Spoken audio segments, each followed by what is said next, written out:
آپ صلی اللہ علیہ وسلم پردہ نشی کنواری لڑکی سے بھی زیادہ حیا کے مالک تھے۔ ہم آپ کے چہرہ مبارک کے آثار سے ہی آپ کی پسندیدگی یا ناپسندیدگی کو محسوس کر لیا کرتے۔ آپ کی آنکھ مبارک میں شفقت و محبت اور شرم و حیا کی ملی جلی کیفیت ہر وقت موجود رہتی۔ السلام علیکم ورحمۃ اللہ وبرکاتہ۔ ناظرین، ویب سیریز حضور صلی اللہ علیہ وسلم کی خوبصورتی کی آج 3rd ایپیسوڈ ہے۔ آج ہم نبی کریم صلی اللہ علیہ وسلم کی مبارک آنکھوں کے حسن و جمال کے بارے میں سنیں گے۔ ایپیسوڈ میں جتنی بھی قرآنی آیات یا روایات بیان کی جا رہی ہیں ان سب کے ریفرنسز آپ کو ویڈیو کی ڈسکرپشن میں مل جائیں گے، آپ دیکھ سکتے ہیں۔ ناظرین، پیارے آقا صلی اللہ علیہ وسلم کی مبارک آنکھیں بڑی اور نیچرلی ایسی تھی کہ دیکھنے والے کو لگتا تھا کہ آنکھوں میں سرما لگا ہوا ہے۔ آپ کی آئیز اٹریکٹیو، ڈیپ بلیک اور خوبصورت تھی، اور ان کی وائٹنس میں باریک سرخ ڈورے لال نشانات تھے۔ ان آنکھوں پر گھنی یعنی ڈینس سیاہ یعنی بلیک اور بہت ہی پیاری پلکیں تھیں۔ مولا علی فرماتے ہیں نبی کریم صلی اللہ علیہ وسلم کی مبارک آنکھیں خوب سیاہ یعنی ڈیپ بلیک، سرمگی یعنی سرما لگی ہوئی محسوس ہونے والی، اور پلکیں گھنی یعنی ڈینس اور لمبی تھیں۔ ابو ہریرہ رضی اللہ تعالیٰ عنہ بیان کرتے ہیں کہ آپ کی مبارک آنکھوں کی پلکیں نہایت لمبی تھیں۔ ناظرین، کتابوں میں حضرت رقیقہ رضی اللہ تعالیٰ عنہ کے حوالے سے یہ واقعہ ذکر ہے کہ ایک مرتبہ مکہ پاک میں مسلسل کئی سال سے قحط آ گیا۔ آپ نے خواب میں ایک غیبی آواز کو سنا جو قریش کو مخاطب کر کے کہہ رہی تھی کہ تمہارے اندر ایک اللہ کا نبی آ چکا ہے، اس کی خدمت میں جاؤ، اس کی برکت سے قحط ختم ہو جائے گا۔ آپ صلی اللہ علیہ وسلم کا انٹروڈکشن کرواتے ہوئے اس غیبی آواز نے کہا کہ اس کا جسم درمیانہ، اس کا کلر سفید، پلکیں لمبی، گھال سیدھے اور ناک بلند ہے۔ حضرت جابر بن سمرہ رضی اللہ تعالیٰ عنہ فرماتے ہیں کہ جب بھی میں پیارے آقا صلی اللہ علیہ وسلم کی مبارک آنکھوں کو دیکھتا تو یہ سمجھتا کہ آپ نے سرما لگایا ہوا ہے، حالانکہ ایسا نہیں تھا۔ صحابی رسول حضرت ہند بن ابی حالہ رضی اللہ تعالیٰ عنہ فرماتے ہیں کہ نبی کریم نیچی نگاہ والے تھے اور آسمان کے بجائے زمین کی طرف زیادہ نظر فرماتے تھے۔ آپ کا دیکھنا فقط آنکھ کے ایک حصے سے ہوتا تھا۔ ناظرین، اللہ پاک نے آقا و مولا صلی اللہ علیہ وسلم کی مبارک آنکھوں کو ایسی طاقت عطا فرمائی تھی کہ آپ ایک ہی وقت میں آگے، پیچھے، لیفٹ اور رائٹ، اوپر نیچے اور اندھیرے اجالے میں ایک جیسا دیکھا کرتے تھے۔ حضرت ابن عباس رضی اللہ تعالیٰ عنہ سے روایت ہے کہ حضور صلی اللہ علیہ وسلم رات کے اندھیرے میں بھی ایسا ہی دیکھتے تھے جیسا کہ دن کی روشنی میں۔ حضرت انس رضی اللہ تعالیٰ عنہ سے روایت ہے کہ آقا صلی اللہ علیہ وسلم نے فرمایا، جب تم رکوع اور سجدہ کرتے ہو تو میں بے شک تمہیں پیٹھ کے پیچھے سے بھی دیکھتا ہوں۔ حضرت عقبہ بن عامر رضی اللہ تعالیٰ عنہ فرماتے ہیں کہ نبی کریم صلی اللہ علیہ وسلم کا فرمان علی شان ہے، میری تم سے ملاقات کی جگہ حوض کوثر ہے، اور میں اس حوض کوثر کو یہیں سے دیکھ رہا ہوں۔ حضرت ابو ہریرہ سے روایت ہے کہ حبیب خدا نے فرمایا کہ خدا کی قسم، مجھ پر نہ تمہارا خشوع پوشیدہ ہے نہ ہی تمہارا رکوع، یعنی کچھ بھی ہڈن نہیں ہے۔ ایک اور حدیث میں ارشاد ہوا کہ میں وہ ہر چیز دیکھتا ہوں جو تم نہیں دیکھتے۔ ایک بار عرفہ کی رات میں آپ صلی اللہ علیہ وسلم نے اپنی امت کے لیے دعائے مغفرت فرمائی۔ ارشاد باری تعالیٰ ہوا کہ میں نے سب کو بخشا سوائے ظالم کے، کیونکہ ظالم سے مظلوم کا بدلہ ضرور لیا جائے گا۔ آپ نے عرض کی، یا رب، اگر تو چاہے تو مظلوم کو جنت میں کوئی اچھا درجہ عطا فرمائے اور ظالم کو بخش دے۔ یہ عرض قبول نہ ہوئی۔ پھر صبح مزدلفہ میں پیارے آقا نے یہی دعا مانگی تو قبول ہو گئی۔ آپ دعا کے آخر میں مسکرائے۔ حضرت ابو بکر اور حضرت عمر رضی اللہ تعالیٰ عنہما نے عرض کی، آقا، ہمارے ماں باپ آپ پر قربان ہوں، خدا آپ کو ہمیشہ مسکراتا رکھے۔ آپ کے مسکرانے کا ریزن کیا ہے؟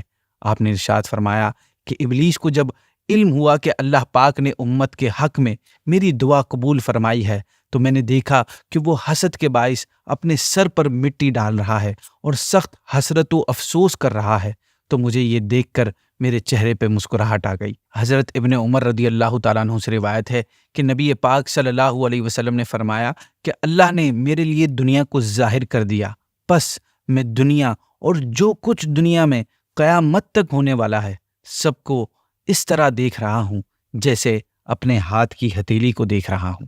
بہت ہی زبردست عاشق رسول، کمال کے شاعر امام احمد رضا خان نے کمال کا شعر ارشاد فرمایا ہے۔ کہتے ہیں کہ سر عرش پر ہے تیری گزر، دل فرش پر ہے تیری نظر، ملکوت و ملک میں کوئی شے نہیں وہ جو تجھ پہ عیاں نہیں۔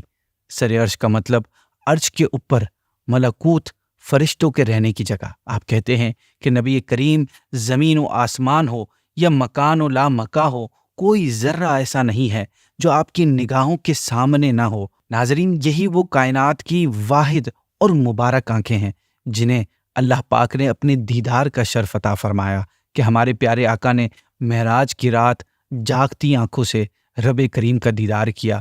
یہ شرف نہ تو پہلے کسی آنکھ کو نصیب ہوا، نہ قیامت تک کسی آنکھ کو نصیب ہوگا۔ شاعر نے کیا خوب کہا، اور کوئی غیب کیا تم سے نہاں ہو بھلا، جب نہ خدا ہی چھپا تم پہ کروڑوں درود۔ اور ہاں دیکھو تو اللہ جو صرف غیب نہیں بلکہ سب سے بڑا غیب ہے کہ ہم سے فرشتے غیب ہیں اور فرشتوں سے اللہ غیب، تو جب حضور نے اللہ کو دیکھ لیا تو اور کیا آپ سے پوشیدہ رہا۔ واٹ از ہڈن فرام حضور صلی اللہ علیہ وسلم۔ نبی کریم کی مبارک آنکھیں کمال درجے کی شرم و حیا والی تھیں، ہمیشہ نیچی جھکی رہتی۔ آپ کا طریقہ آنکھوں میں آنکھیں ڈال کر دیکھنا نہیں تھا، بلکہ جب کسی کو دیکھنا ہوتا تو آپ ایک نظر دیکھ کر نگاہ ہٹا لیتے تھے۔ حضرت ابو سعید خدری رضی اللہ تعالیٰ عنہ آپ کی اس مبارک ادا کو ان الفاظ میں بیان کرتے ہیں کہ آپ صلی اللہ علیہ وسلم پردہ نشی کنواری لڑکی سے بھی زیادہ حیا کے مالک تھے۔ ہم آپ کے چہرہ مبارک کے آثار سے ہی آپ کی پسندیدگی یا ناپسندیدگی کو محسوس کر لیا کرتے۔ آپ کی آنکھ مبارک میں شفقت و محبت اور شرم و حیا کی ملی جلی کیفیت ہر وقت موجود رہتی۔ یہی وجہ ہے کہ حلیہ مبارک بیان کرنے والوں نے آپ صلی اللہ علیہ وسلم کی یہ ادا بھی ذکر کی ہے کہ آپ کی نظر مبارک بجائے اوپر اٹھنے کے اکثر زمین کی طرف جھکی رہتی۔ آپ پیکر و شرم و حیا ہونے کی وجہ سے کسی کو نظر بھر کر نہیں دیکھتے تھے، بلکہ بڑی ہی پیاری پیاری آنکھوں کے ایک حصے سے نظر فرما لیتے۔ اللہ پاک نے آپ کی نظر مبارک کو کیا مقام عطا فرمایا ہے کہ دنیا و آخرت میں ہر جگہ ہر کسی کی بگڑی آپ کی نظر شفقت ہی سے بن رہی ہے۔ آپ کی نظروں نے کیسے کیسوں کو بدل دیا۔ اس حوالے سے ایک واقعہ آپ کے سامنے ڈسکس کرتا ہوں، بڑا انٹرسٹنگ ہے۔ یہ واقعہ ہے شروع اسلام میں آپ صلی اللہ علیہ وسلم اور دین اسلام کے ایک دشمن کا، جو بدر میں بھی مسلمانوں کے خلاف رہا، احد میں بھی کافروں کو بدلہ لینے پر ابھارنے والا یہ شخص تھا، اور مسلمانوں کو اس نے بہت نقصان پہنچایا ہے۔ اس کا باپ بھی اسلام کا بہت بڑا دشمن تھا۔ فتح مکہ کے بعد جب اسے حضور صلی اللہ علیہ وسلم کی خدمت اقدس میں پیش کیا تو آپ نے اس کی طرف نگاہیں مبارک اٹھائیں اور دیکھ کر فرمایا، اتنا خوبصورت چہرہ جہنم میں جائے مجھے یہ پسند نہیں۔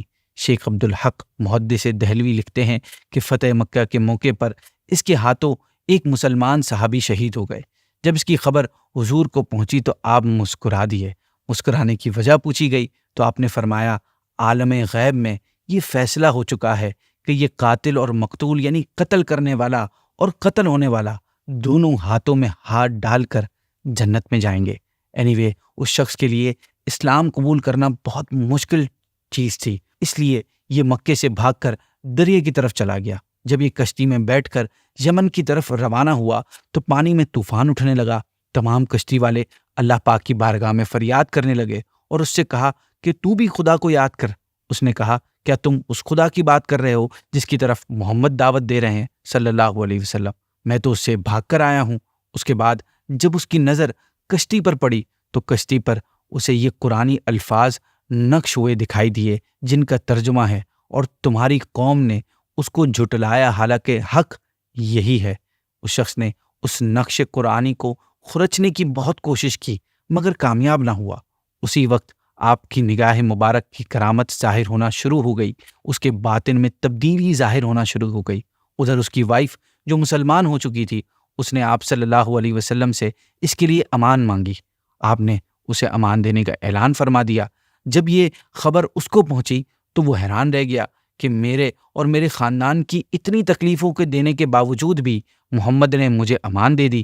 چنانچہ یہ اپنی وائف کے ساتھ آپ کی خدمت میں حاضری کے لیے یمن سے واپس پلٹا۔ جب یہ شخص مکہ پہنچا تو آپ صلی اللہ علیہ وسلم نے صحابہ سے اس کے بارے میں فرما دیا کہ وہ مومن اور مہاجر ہو کر آ رہا ہے، لہٰذا اسے اور اس کے باپ کو کچھ نہ کہنا تاکہ اسے برا نہ لگے۔ پیارے آقا خیمے میں تشریف فرما تھے۔ اس کی وائف حاضر ہوئی اور عرض کی، آقا میرے شوہر حاضر ہیں۔ یہ سن کر آپ اس حال میں اٹھے کہ آپ کی چادر مبارک کندھے سے نیچے گر گئی۔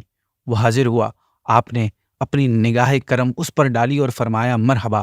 یہ بولا، میں نے سنا ہے کہ آپ نے مجھ جیسے گناہگار اور ظالم کو امان دے دی ہے۔ آپ نے فرمایا، ہاں۔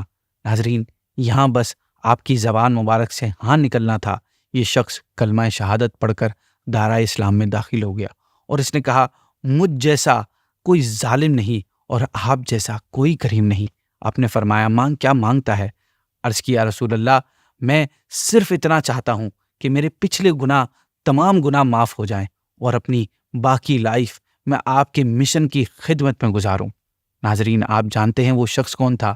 وہ دین اسلام کے سب سے بڑے دشمن ابو جہل کے بیٹے حضرت اکرمہ رضی اللہ تعالیٰ عنہ تھے۔ بعض روایت میں یہ بھی آتا ہے کہ جب حضور نے ان کو دیکھ کر فرمایا تھا کہ اتنا خوبصورت چہرہ جہنم میں جائے گا، مجھے یہ پسند نہیں۔ اکرمہ کہتے ہیں کہ اس کے بعد میں جدھر جاتا حضور کا چہرہ میرے سامنے آ جاتا۔ میں جس بت کے قریب ہوتا وہ حضور کا سچا ہونے کی گواہی دیتا۔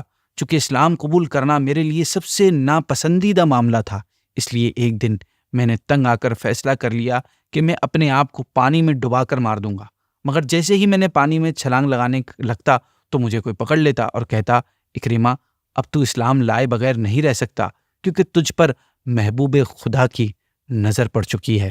ایک اور اسی طرح کا واقعہ ہے کہ حضرت شیبہ بن عثمان رضی اللہ تعالیٰ عنہ اپنی ایمان لانے کے بارے میں بیان کرتے ہیں کہ میں غزوہ حنین میں کافروں کی طرف سے مسلمانوں کے خلاف لڑ رہا تھا۔ اسی دوران مجھے خیال آیا کہ میرے والد اور چچا کو مولا علی اور حضرت حمزہ نے قتل کر دیا تھا، میں بھی کیوں نہ آج بدلہ لیتے ہوئے ان کے نبی محمد کو شہید کر دوں۔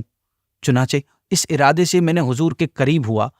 ابھی میں حملہ کرنے ہی والا تھا کہ آگ کا ایک بہت بڑا شعلہ بجلی کی طرح میری طرف بڑھا۔ میں الٹے پاؤں پیچھے بھاگا، اتنے میں اللہ کے رسول کی نظر کرم مجھ پر پڑ گئی۔ آپ نے مجھ سے صرف اتنا فرمایا، اے شیبہ، بس آپ کے منہ سے اتنا ہی نکلا تھا کہ میرے دل کی کیفیت چینج ہو گئی۔ اب میں نے حضور کی مبارک چہرے کی طرف نظر اٹھائی تو وہ مجھے اب میری جان سے بھی زیادہ محبوب لگنے لگا۔ ناظرین، یہ کمال تھا، یہ برکت تھی، یہ معجزہ تھا پیارے آقا کی نظر کرم کا۔ امام احمد رضا خان بڑا ہی خوب شعر لکھتے ہیں کہ جب آ گئی ہے جوش رحمت پہ ان کی آنکھیں، جلتے بجھا دیے ہیں، روتے ہنسا دیے ہیں۔ ایک دل ہمارا کیا ہے، آزار اس کا کتنا، تم نے تو چلتے پھرتے مردے جلا دیے ہیں۔ آپ اس شعر میں کہتے ہیں کہ میرے آقا کی رحمت کا عالم یہ ہے کہ جب ان کی رحمت کا دریا جوش میں ہو، یعنی امت کی بخشش کے لیے آنکھوں سے آنسو جاری ہوں، تو آپ کی بابرکت آنسوؤں نے جہنم کے جلتے شعلوں کو بجھا دیا ہے اور ان شعلوں سے ڈر کر رونے والوں کی شفاعت کر کے ان روتوں کو ہنسا دیا ہے۔ یہ مطلب یہ ہے کہ جس طرف حضور نے نگاہ رحمت سے دیکھا، بد نصیبی کی آگ میں جلنے والوں کو خوش نصیب بنا کر ان کے چہروں پر مسکراہٹ کے پھول کھلا دیے۔ اسی کے ساتھ ناظرین، آج کی ایپیسوڈ کو اینڈ کرتے ہیں۔ کل انشاءاللہ ہم حضور صلی اللہ علیہ وسلم کی زبان مبارک پر بات چیت کریں گے۔ آپ کو اگر ہماری ایپیسوڈ پسند آ رہی ہے تو ہمارے چینل کو بھی سبسکرائب کر دیں، اس ویڈیو کو اپنے دوستوں کے ساتھ شیئر کریں۔ تب تک کے لیے اجازت دیجیے۔ السلام علیکم ورحمۃ اللہ وبرکاتہ۔